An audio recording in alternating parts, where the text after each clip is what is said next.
Well, Psalms chapter 17 is noted as a prayer of David. Now, while a lot of these have been in prayer form, this one is more denoted as an actual prayer of David, possibly literally a prayer of David that he gave and then wrote down for like in his journal type of an idea.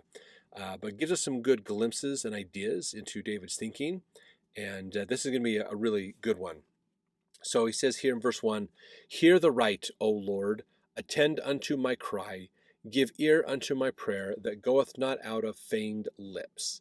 So he's saying a prayer and he really means it. This isn't like I just want to look like I'm praying and doing good things. That this is heartfelt, a heartfelt prayer. Verse 2, "Let my sentence come forth from thy presence, let thine eyes behold the things that are equal. Thou hast proved mine heart. Thou hast visited me in the night. Thou hast tried me, and shalt find nothing. I am purposed that my mouth shall not transgress." So he's saying, test me and prove that I am wholly faithful to you. I really want to do what's right. Verse 4, "Concerning the works of men, by the word of thy lips, I have kept me from the paths of the destroyer. Hold up my goings in thy paths, that my footsteps slip not." So this is God helping him. Verse 6, "I have called upon thee, for thou wilt hear me, O God. Incline thy ear unto me, and hear my speech." So he is just still getting the introduction and asking for God to please listen to his prayer. Verse 7, "Show thy marvelous loving kindness, O thou that savest thy right hand savest by thy right hand them which put their trust in thee from those that rise up against them." So this is part of that, getting that prayer of saving those who put your trust in thee. If we trust you, save us from those who want to destroy us. Verse 8 is an interesting one. "Keep me as the apple of the eye, hide me under the shadow of thy wings, from the wicked that oppress me, from my deadly enemies who compass me about." So the apple of the eye, keep me as the apple of the eye.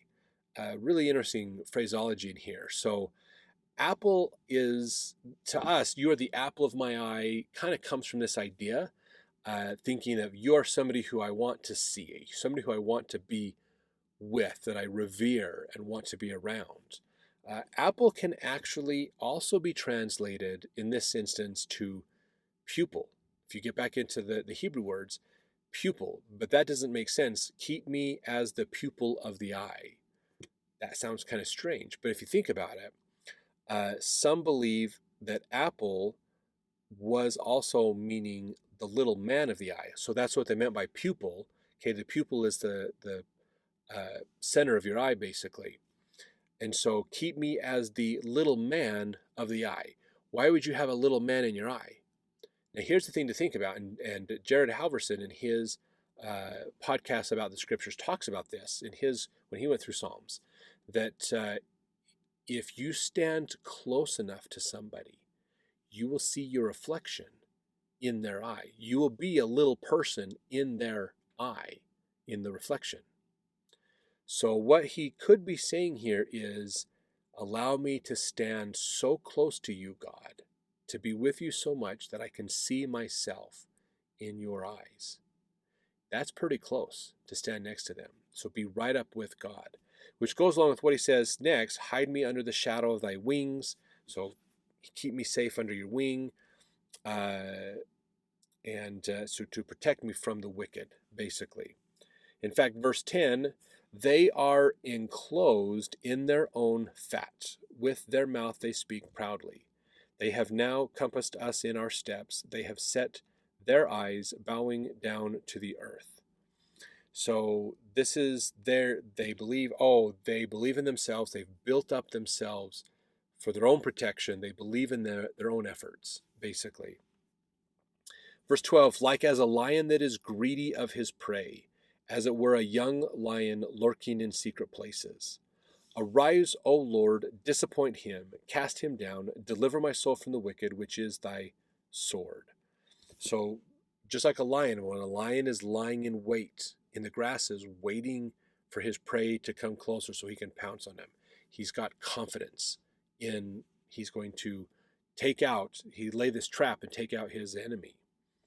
And so now, starting in verse 13, he's asking God to help him to expose the traps, expose the snares of the wicked, prevent him from being caught.